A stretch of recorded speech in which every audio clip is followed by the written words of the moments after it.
Hello everyone. I'm going to start out essentially by reading something I'd written. It takes about 4 minutes, so if you'll just give me a moment of your time. Morality as a whole. What is morality? Morality is understandably complicated. The difference between what is right and wrong can be subjective. There are circumstances in which nuances become valuable, and due to this nuance there are gray zones. I have a friend that during a past conversation I said to him, "There is never a circumstance in which absolutes should be used. I try to never use absolutes." There's an inherent irony in this statement, of course, but it brings up an interesting question of language and how language can convey what we mean, but is limited in its ability to truly describe what we mean. Anyways, after I said this to them, they made a crude joke. "Well, you'd never have sex with a baby. It would never be okay to do that, right?" I had to concede. For a moment, as this was a pretty good use case for when an absolute such as never could actually be used and it be inherently true. Playing devil's advocate by introducing a hypothetical, well, if it was to save millions of people, maybe you'd have to do it. This is an odd yet classic interpretation of the trolley problem, somewhat similar to the conversations that have been elicited involving whether or not someone should travel back in time to kill Hitler as a baby in order to prevent the Holocaust and some of the inception for World War II. Do you sacrifice one to save many, in other words? Or by choosing to get involved, are you altering what would have happened and otherwise inserting yourself into a situation that did not necessarily need your input? Both answers to the trolley problem of either abstinence or involvement on the behalf of others can be seen as morally correct depending on who we ask. This leads to a complexity in the choices of morality, as it is hard to say that there is ever a circumstance in which anything is inherently true, because perception can change depending on the individual. However, I would like to believe that there are some inherent moral truths that most of us understand. Do not kill, rape, steal, abuse, torture, lie, deny freedom, in other words slavery, commit arson, submit to corruption, or participate in incest. I agree with these principles. However, people still commit these types of injustice throughout the world fairly regularly. Why is that? If people tend to understand that morally most of these behaviors are inherently wrong, why do they continue to occur? Ruling out those who are mentally unstable, I would understand this to be because most individuals do what is believed to be in their own best interest. This perception can be caused by either the degradation of the personal moral compass in preference to the inner self and its own selflessness, or because there is a perceived lack of choice in the matter, such as for one's own survival. Those individuals who allow their morality to become corrupted will likely often describe their behaviors as morally righteous, and that others should succumb as well in order to justify their own selfishness, or corrupt moral codes, in turn corrupting others as well. Those who see themselves as out of options understand that their behaviors are a breaking of moral codes, but due to seeing no other way for themselves or those they care about to survive, will allow this break as survival takes precedence. These are the only ways I can imagine that people would allow themselves to break what most societies find to be morally reprehensible conduct. And I wrote that with an intent of obviously trying to explain morality, I think, in as simple as a way as I could in a relatively short period of time. But as you can understand, morality is inherently complex. There's a variety of different things that can make up people's decision making, that can involve their culture. There was a story that was told to me once that in a certain African culture, of which I, obviously didn't remember, which is probably a fault of me for sure, not having cared enough at the time to have remembered what culture it would have been.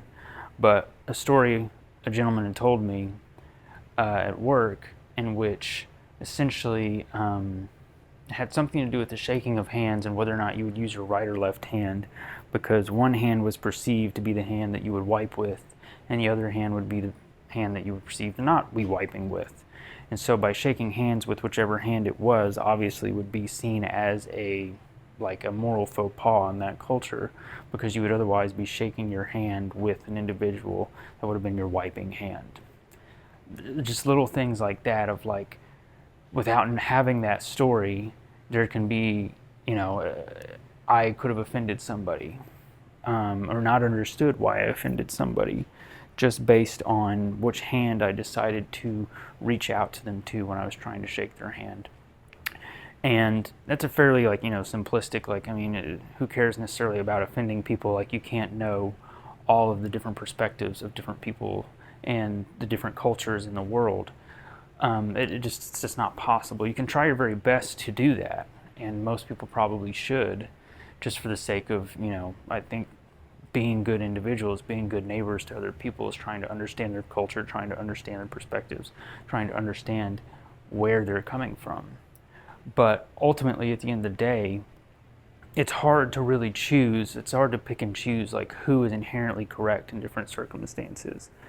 As as I said, like, I had a belief as far as you should never be saying the words never. You should never be saying the words always. These are absolutes, and those absolutes, like, there's always going to be some circumstance, to my mind, in which you could find some gray zone in which maybe you could say there was a reason why you would do something that would be seen as generally morally reprehensible. And that's where the example comes in, where my friend says, well, you'd never have sex with a baby, would you? And then I have to think to myself, well, I mean, maybe there is a circumstance in some crazy world in which, if that happens and somehow that prevents these things from happening, but you can never predict those things. I mean, obviously, like butterfly effect type of things. If you don't know what butterfly effect is, it's just the concept of, you change one thing, and then if you go down the line throughout history, it could change like a plethora of other things. You just can't predict how the world's going to turn out after you make a certain decision like that. But ultimately, my goal and what I'm trying to say here is that morality is so complex, and there's so many different ways, and there's so many different perspectives in the world, that you kind of have to take all of those into consideration. You can't just look at it from one narrow lens. You can't just look at it from your own perspective. You have to be able to see the other people's perspectives. You have to be able to see just everyone else when you're making these decisions. Otherwise, in my opinion, to a certain degree, you are disregarding, not only yourself, but you're disregarding others. And why would you be disregarding yourself? Well, if you can't learn to respect other people and their opinions, if you can't choose to see other people and see their side of things, then why should anybody care what you think? Why should anybody care what you have to say if you can't look at others and say to them, I'm going to give you the benefit of the doubt. I'm going to try to understand where you're coming from on this.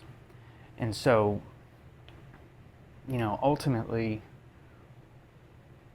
I think, like, I'm trying to, like, kind of go over this and pick out some of the things I was saying that, like, I don't think most people make inherently immoral decisions without good reasonings to them. And it's hard for us to see those reasons at times, but more often than not, they will be there than not. Like, it's where I say, like, outside of, someone being just, mentally deranged, or someone having a mental health problem, psychotic in some sort of way, like, most people are going to be able to say, if they really sat down and thought about it, this is why I did what I did. And so when you ask somebody, well, why did you kill that man? Someone may genuinely say to themselves, well, it was out of self-defense. He was regularly beating me, he was regularly abusing me in some form or another, and eventually it just got to the point where I killed him. And I think for a lot of people, you look at that and you go, well, killing people is inherently wrong and is always wrong. It's never right to kill someone. But if you see it as the only way to escape a bad situation, can you really fault someone? You don't know. We weren't in their shoes. We don't know how bad it was. We can't really truly know why they got to the point they got to. All we can do is trust that that is the true reason for why they did what they did. And I think that, like, that's also an important thing of morality, is like having an inherent trust for what other people are saying. I think only once someone has, like, slighted you or has proven to you that they can't be trusted should you be taking that trust away from them. And I know that that's, like, even for myself, as I say that, like, there's been plenty of people that have harmed me in my life, or that have betrayed my trust, or whatever the case may be.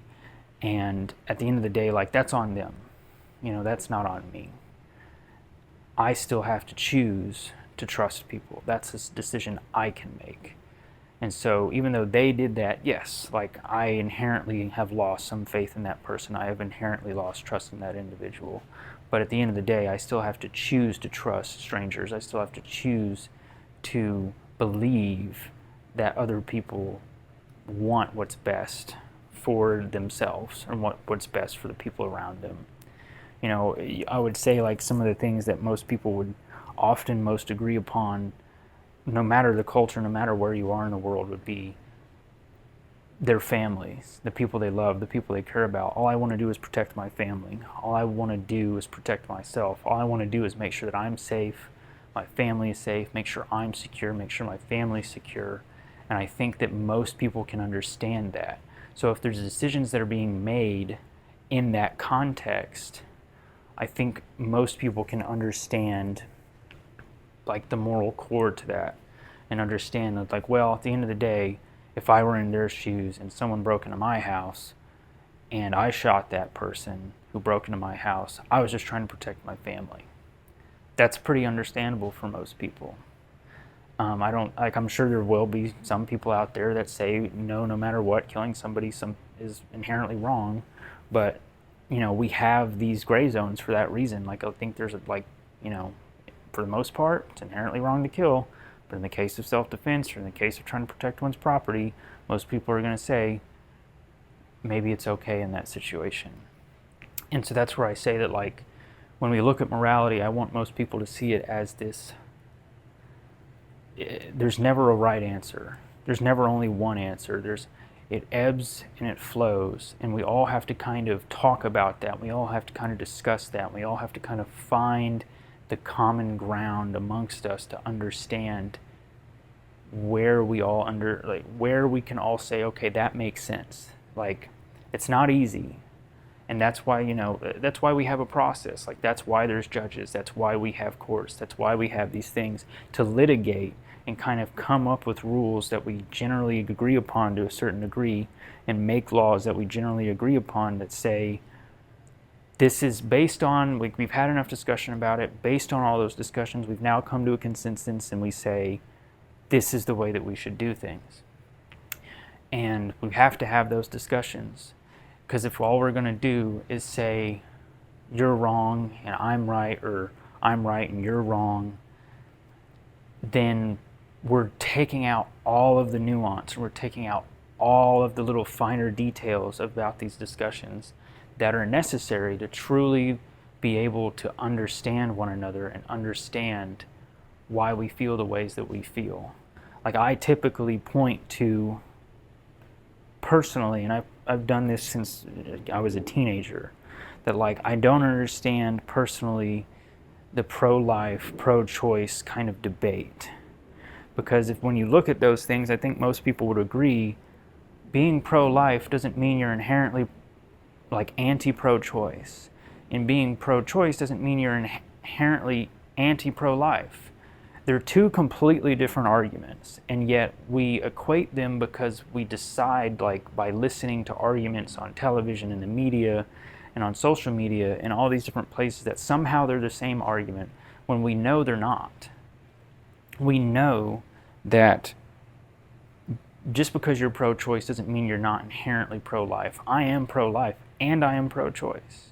I think people should have the ability to make their own decisions. At the same time, I think life is very valuable. And I say that to the extent that, like, I don't think just human life is very valuable. I think that all life is inherently valuable. And if we're not doing our best to make sure that all life is seen as inherently valuable, then I don't know how, in the same way, like, I kind of judge and I say, I don't know how you can truly be pro-life. And that's where I go, that, like, those arguments are so extrapolated at this point from what they truly mean, that, like, if you would go and say, well, I hunt, but I'm pro-life, or I fish and I'm pro-life. And, those are hobbies, those are sports, to a certain degree or another, and I understand that. But at the end of the day, like, they are inherently kind of anti-life. And I know there would be some people that would say, oh, well, you're bringing down the population, it's going to be best for the whole, yada, yada, blah, blah, blah. But I'd go, right, still at the same time, to me personally, I would say if you're going to be truly pro-life, you're going to find ways to mitigate those things without having to just straight up, take one out of the ecosystem. But I digress. Story for another time, topic for another video. So yeah, hopefully that kind of gives you an idea into how I view morality and how I feel that people should be seeing morality at the end of the day, as far as like just the moral core of most conversations and how most people should be perceiving one another. That there's never going to be a simple, clear-cut, one type of answer. There's always there I go. Like, it's like, shouldn't use absolutes. And yeah, it's hard. It's hard not to. Very rarely is there ever going to be a situation in which there's going to be a clear-cut answer to a lot of these discussions that is, so simplistic and so easy to understand that, that it's just that simple. Like, it's very rarely is there ever going to be a very clear-cut answer to many of these discussions. And so I want most people to be able to look at that and go, I need to be seeing not just my own perspective. I need to be able to see other people's perspectives. I need to be able to see the multitude of different perspectives that could be potentially looking at this. Which at some point, I'm sure I'll get into a term. There's multiple terms, but I'm going to use the term intersectionality. Intersectionality didn't sound right. Just to describe those perspectives in a future video potentially. But thank you for listening. I appreciate your time.